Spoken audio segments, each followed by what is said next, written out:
Hi, I'm Rachel St. Germain, and I'm here to help you silence that inner critic, to learn to love yourself for who you truly are, and to cultivate more peace and purpose in your life. This episode is to help you understand if you are dealing with grief, and if you are, how to deal with that uncomfortable emotion in order to find your way back to calm and peace and more serenity. And even if you aren't dealing with grief right now, this video will also be helpful for any kind of uncomfortable emotion that you face, whether it be sadness or anger or you name it.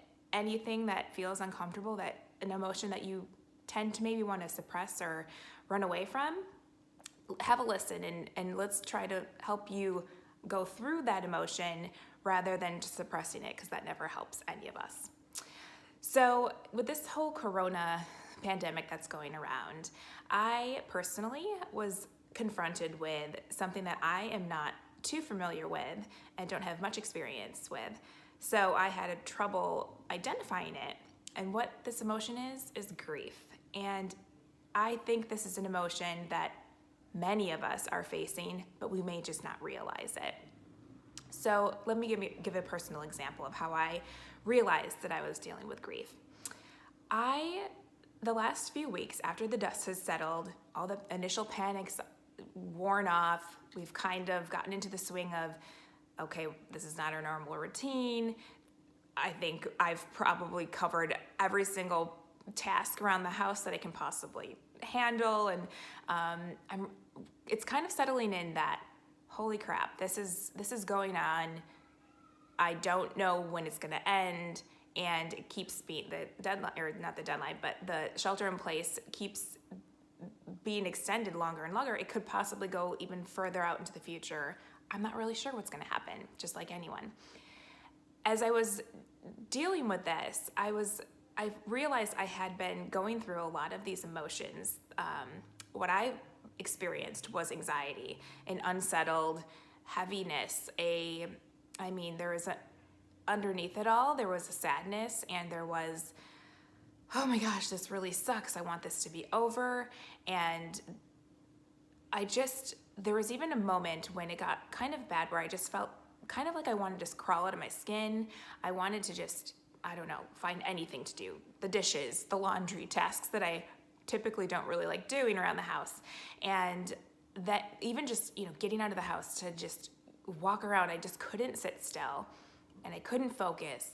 And I realized this angst, this needing to move on to something else. It was a very familiar emotion that I deal with often, anxiety.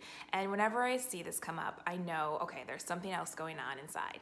So this means I need to slow down and actually ask myself, what's going on, Rachel? So I wanted to run out the door, wanted to get going and doing something else, but I took the moment to just sit down on the couch, and I lied down and I looked out the window and I asked myself, what is going on? And I spent that time in some prayer, and I reflected on where I was feeling, where is it in my body that I'm feeling this? If I'm trying to name this emotion, what is it? And I couldn't come to a conclusive, this is what it is. And then God directed my mind to this podcast that I had been listening to earlier. And I was like, no, because at first it didn't resonate with me. The episode was on grief, and as I thought about it some more, I grabbed my computer, I started Googling grief, and sure enough, as I'm reading through these various emotions, I'm like, oh my gosh, I think I'm dealing with grief right now, as are probably many of us. And I wanted to share this video because I think, just like me, you may be going through some grief right now, and maybe you're just not naming it or know it or labeling it as that. Maybe you're labeling it as anger or sadness or some other kind of an emotion that feels a little bit more familiar. So in this episode, what I want to do is walk through the various 5 stages of grief to help you understand maybe if you are dealing with grief, and then to help you with a three-step approach to deal with this uncomfortable emotion and walk through it.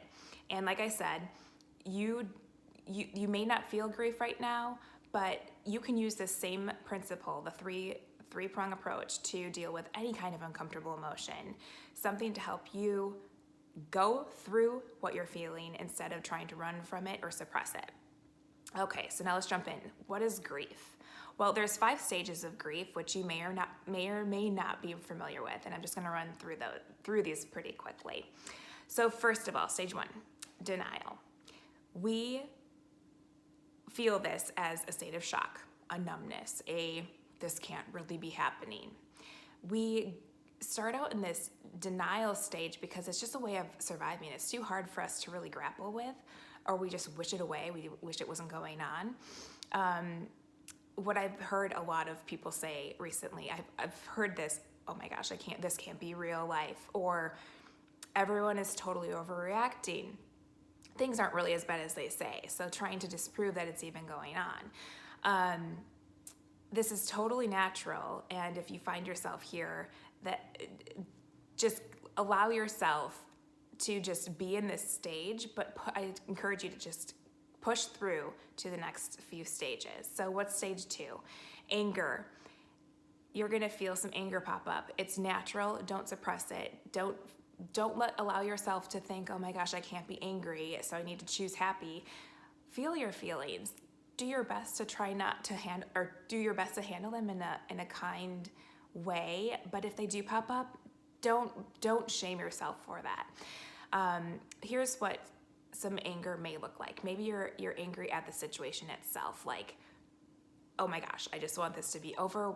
Oh my gosh, I just want to go to brunch on a Saturday, or whatever it is, like something silly like that. It's still an angry kind of reaction to the situation that's going on. It may also be directed at someone that isn't really something that you're angry at. Maybe you're blowing up in a way that doesn't really, on a scale of what's been done to you, doesn't really match up with that. So for instance, maybe you blow up at the person on the road and you really have this angry blow up that does not really sound like you, or it doesn't really, you wouldn't normally react so violently at something like that.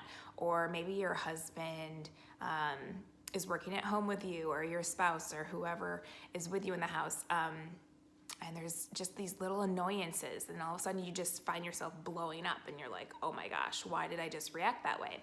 This is natural because we're working through something, and it's in our subconscious, and it's just one of those stages that we're just working through. Once you're ready, you will then move on to stage 3, which is the bargaining stage, where we will do anything to try to avoid the suffering that we face. And we don't want to feel the hurt, so we try to negotiate our way out of it. So this may look something like this. Okay, God, this sucks, and I've learned my lesson. We need to slow down. We're ready. Fix the situation. I promise. We will be better at not being so rushed and having more rest and focusing our attention on the things that really matter. But please just end this.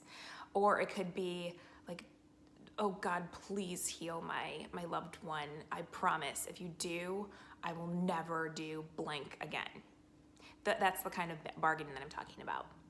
Now, stage 4 is the depression and sadness phase. And this is where, okay, the dust all settles and you actually are dealing with the fact that this is really at hand, this is going on, okay, this is actually maybe something that we need to be concerned about. Maybe this is something that may last longer than we had hoped or expected. And so you start to feel empty or hopeless, and you start to feel like, oh my gosh, why is this happening? When are we gonna get out of this? Why even get out of bed? Like, there's nothing to do. No, I'm not gonna see anybody. I might just lay here and not get ready for the day. And you just start to feel a little bit like blue and Eeyore, you know what I mean? And you might even be, I'm sure a lot of us can relate to this, the struggling of just not having that connection and feeling like I miss my friends. I just want this to be over.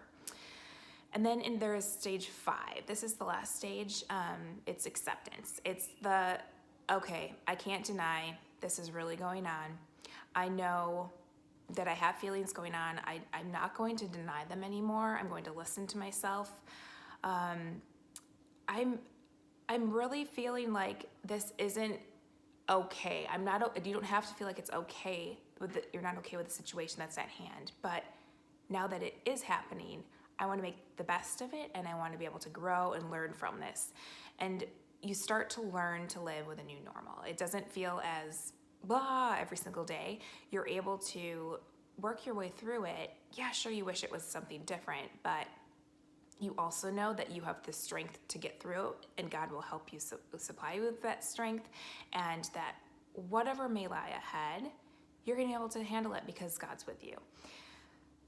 Now, I don't know if you can relate to any of that, but I just know I could see myself in so many of these situations and bouncing around from maybe one stage to the next. But I think eventually what our goal is to really confront those emotions and just deal with them and just name them and accept them, and just really accept where you are in the process, but really continue to push through with God to try to find your way to that acceptance, and to see this struggle as not like, holy crap, this blows, and just be complaining about the pain that we're going through, but really lean into it and try to say, okay, God, this is going on.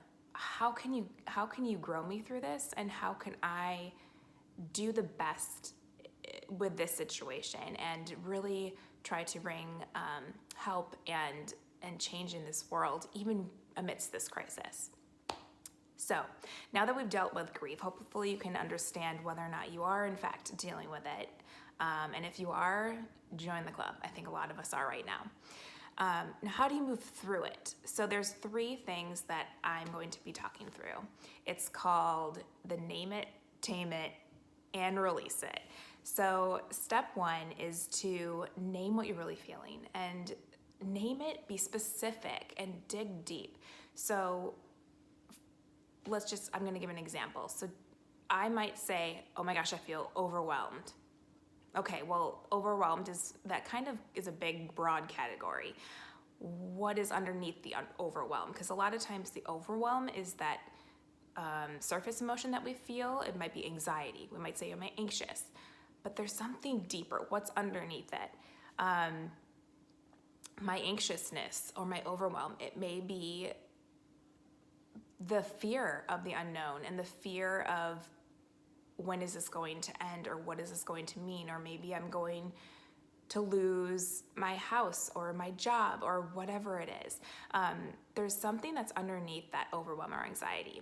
Another emotion that usually has layers is anger. I'm angry, I'm blowing up at things, but really my anger toward that person could be like, I feel unwanted. I feel unnoticed. I feel not listened to.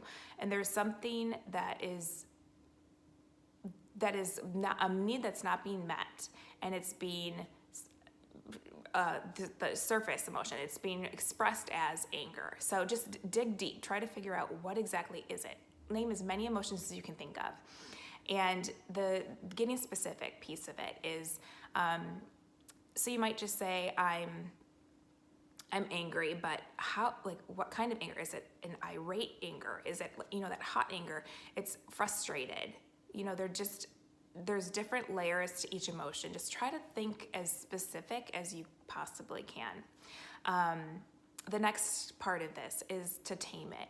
And I just want to first start out with saying that by naming it, you may have heard this, the name it to tame it.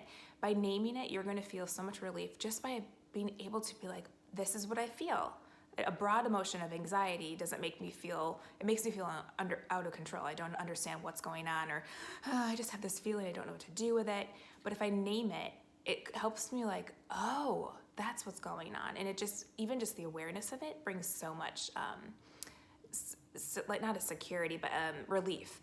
And so for taming it, what does this stage look like? Well, first it is trying to identify what is truth. What is actually true? Because a lot of times our our fears, for instance, are based on these stories that we're spinning in our mind, and or they're the same types of things that like a limiting belief that we deal with over and over.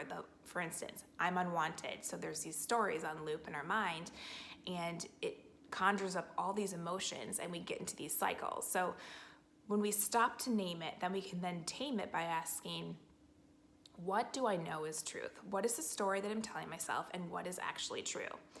So, for instance, Sean, my husband, let's say he's at the computer and he's working, and I get really angry because I feel like he left socks on the floor or something stupid like that. Then I'll realize I'm angry, and if I snap at Sean especially, I will be like, whoa, what did I just do that for? And lo and behold, my week looks like this, where he's just at the computer working away. He's very busy. He never has time to stop and ask, or to think to even ask how I'm doing, or just, we're just not connecting in that way, in the way that shows me that I'm wanted. And one of my limiting beliefs that I often struggle with is being unseen, unheard, unwanted. And so it might just be that little sock on the floor, because I maybe asked him 10 times before to please pick up his socks, and then he doesn't, and then he's also not noticing me as he's busy working away at the computer. But that anger, it's like I'm telling myself the story, Sean doesn't love me, I'm not wanted, I'm not seen, but really Sean is what's true. He's really busy at work. I know he loves me. He really does want to do what I'm asking, but sometimes he just doesn't connect the dots, or he has too much on his plate, so he forgets. So just ask yourself, what is true right now? So for the coronavirus in particular right now, if your mind is spinning out of control and you're telling yourself a story about, like, maybe I'm going to lose my house. Well, there is a real fear, or let's even use a job, because maybe you're not fearing the house situation, but a job, because the market's turned and your job is maybe there's discussions of layoffs, or you've seen other people being laid off. We automatically go to that story of that we're going to lose our job, and or maybe lose our house, like I was mentioning. But what is actually true? Well, what's true right now is that maybe this is true for you, that you don't know who is actually being laid off at your job. You don't know, the truth could be that there are layoffs going on, and you do know that there may be some job loss, and there may be some in your department. So you tame it by naming the facts, but then you may also work through the other things. That what are the stories that you don't know in terms of this? So in this example that I was talking about, you don't know if you will be laid off. You don't know when that would be. You can't know the future, so there's no point in really playing out those strategies out into the future. So there may be some truth that does really conjure up some fear, but by naming what's actually true and actually kind of processing through those things, you can start to see that there is some story that you're creating around some of the truths. Even if the truths are worrisome, I think our stories a lot of times blow them even more out of proportion, and kind of bring our mind away from the fact that God is also with us in this situation. And so when you're naming it and taming it, you want to just bring truth to what's going on, what's truth, what's the story, and then also ask, what do I need?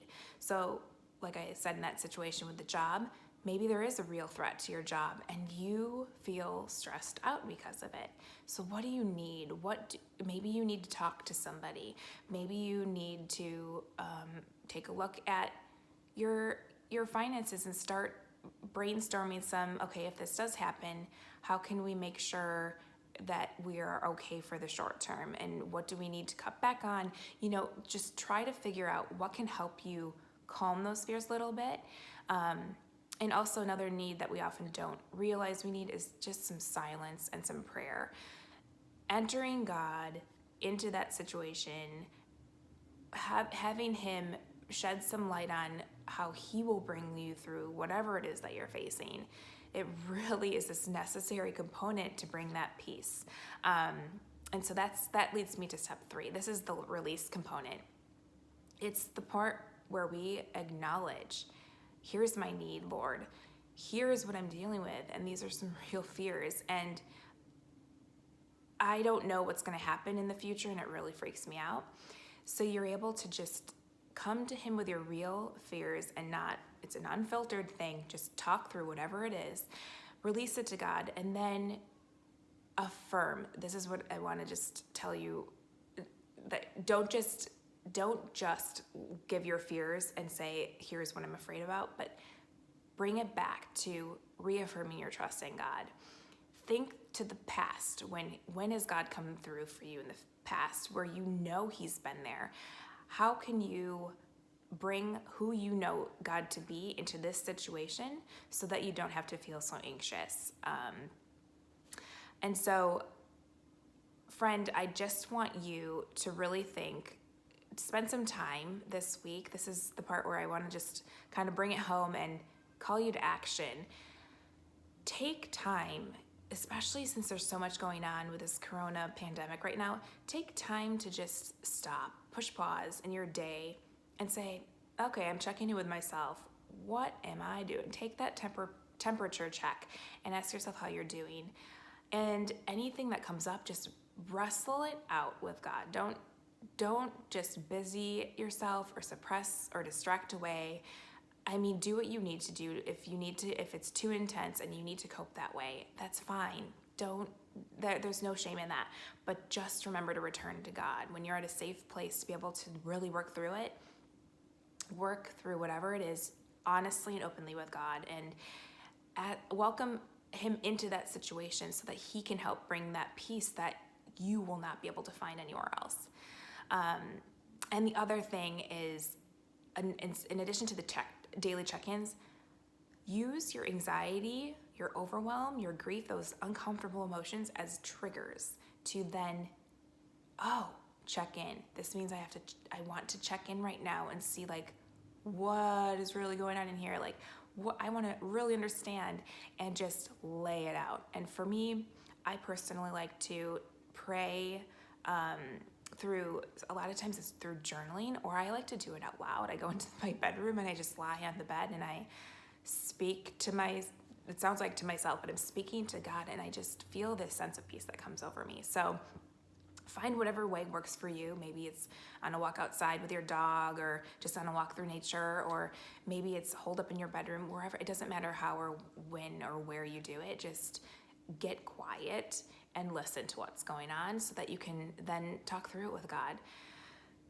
And the last thing I wanted to say is just that in the next coming weeks, I'm going to be sharing some more things on grief. So if you're interested, I just ask that you like the video below in this video, and make sure to subscribe, because I will be putting out some more videos in the weeks to come. Not just around grief, maybe I might be touching a little bit deeper on the layers of grief. There's some things that I was contemplating myself, and I might be sharing those with you. And then also I have some other topics that are, I think, very relevant to this time, especially around fear and anxiety. So make sure to subscribe to my channel, and you'll be sure to be updated and whenever there's a new video released. And I look forward to chatting with you again soon.